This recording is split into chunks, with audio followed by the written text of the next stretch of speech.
परमार्थ के लिए मृत्यु उपरांत अपने शरीर के अंग दान कर सकते हैं और उसी आधार से वर्तमान में भाइयों और बहनों भगत समाज से ये राष्ट्रीय समाज सेवा समिति वाले करवा रहे हैं। रक्तदान करके रोगियों तथा घायलों की सहायता करें। नहीं भाइयों और बहनों, चाहे रक्तदान हो, चाहे देह दान हो या किसी भी प्रकार का दान हो, सतगुरु रामपाल जी ने बताया कि दान केवल सुपात्र को किया जाता, सुपात्र को, कुपात्र को नहीं किया जाता।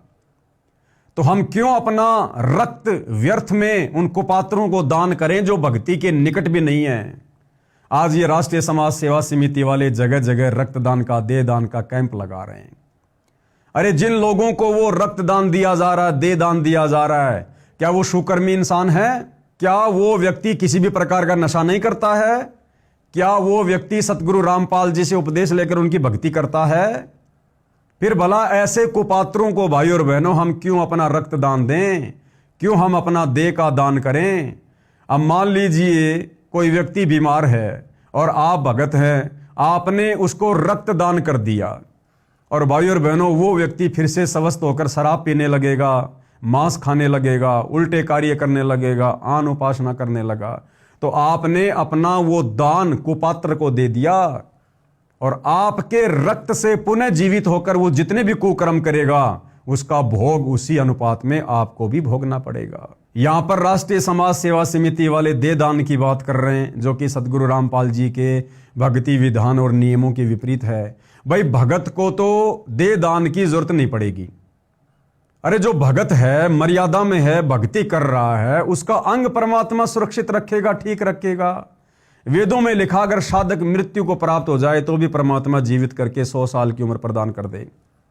वेदों में लिखा कि ए भगत, हे साधक, अगर तेरा कोई अंग भी खराब हो गया, तेरी आंखें भी खराब हो गई, तो भी मैं तुझे नया जीवन दूंगा, नई आंखें दूंगा। तो भक्ति करने वाले भगत को तो किसी प्रकार के अंग की जरूरत नहीं है। अब रहे कौन? वो लोग जो भक्ति नहीं कर रहे, तो उन भक्तों को हम क्यों अपना रक्त दान करें, क्यों अपना अंग दान करें? जो भक्ति नहीं करता है, मान लीजिए किसी का गुर्दा खराब हो गया। अब गुर्दा ज्यादातर खराब किसका होता है? जो लोग शराब पीते, नशा करते हैं।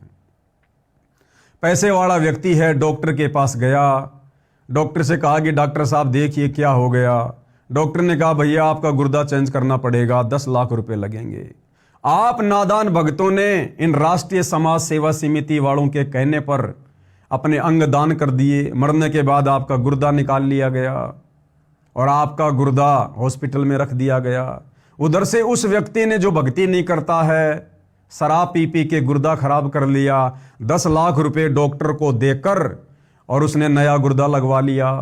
अब क्या होगा भाइयों और बहनों? आपको डबल नुकसान हो गया, डबल नुकसान। क्योंकि आपने गुरुदेव की मर्यादाओं के विरुद्ध अंग दान किया, तो मोक्ष तो आपका होना नहीं, आपको पुनः नया जीवन मिलेगा। क्योंकि आप भगत हो, मंत्रों का जाप कर रहे हो, 84 में तो नहीं जाओगे, आपको पुनः मनुष्य जीवन मिलेगा।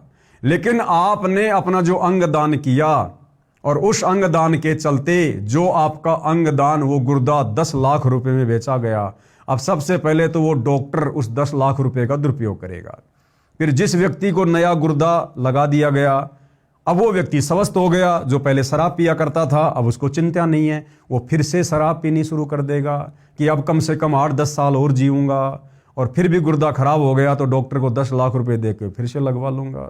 तो भगत को डबल प्रकार से काल ने चोट मार दी, डबल प्रकार से उसके कर्म बिगड़ते ही रहेंगे। तो भाइयों और बहनों, ये रक्तदान करना, देह दान करना, देखो भगत को तो इनकी आवश्यकता है नहीं। भगत तो भक्ति करेगा, परमात्मा उसको स्वस्थ रखेगा। और जो आम समाज के नागरिक हैं, जो भक्ति नहीं करते, वो यदि बीमार हैं, तो भाइयों और बहनों उनको परमात्मा से जोड़ो। सतगुरु रामपाल जी का ज्ञान समझाकर उनको दीक्षा दिलवाओ। फिर आपको ना तो रक्तदान की जरूरत पड़ेगी, ना देह दान की जरूरत पड़ेगी।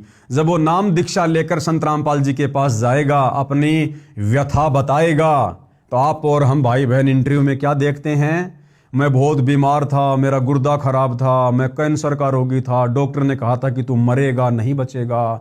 जैसे ही मैंने संत रामपाल जी से नाम लिया, उनके पास गया, गुरुदेव ने आशीर्वाद दिया, उसी समय मैं स्वस्थ हो गया। तो क्यों ना हम ये तरीका अपनाएं?